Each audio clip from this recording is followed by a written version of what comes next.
সরকারকে অনুরোধ করেছি, সহযোগিতা করেছি, চাপ প্রয়োগ করেছি। আমরা এটা অব্যাহত, কারণ তাদের ত্যাগের ফসল আজকে পরিবর্তিত বাংলাদেশ।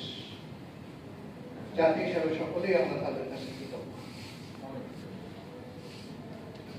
এরপরে আপনারা জানেন সেই আগস্ট মাসে শুরু হয়ে গেল আমাদের বৃহত্তর নোয়াখালী এবং কুমিল্লা অঞ্চলে একেবারেই অপ্রস্তুত অবস্থায় ভারত থেকে চলে আসা ঢলের পানিতে বন্যা, এবং সেই বন্যায় ইতিহাসের সকল রেকর্ড ভঙ্গ করে মানুষকে স্তম্ভিত করে দিল, বাস্তুহারা করে দিল। আমরা সাথে সাথেই ওই দিন থেকেই চেষ্টা করেছি আমাদের সীমিত সামর্থ্য নিয়ে বন্যা কবলিত মানুষের পাশে। আমরা পারিনি তাদের সকল দুঃখ দূর করতে, কিন্তু আমরা পেরেছি এই কথাকে বলতে যে আমরাও আপনাদের কষ্ট পাচ্ছি না।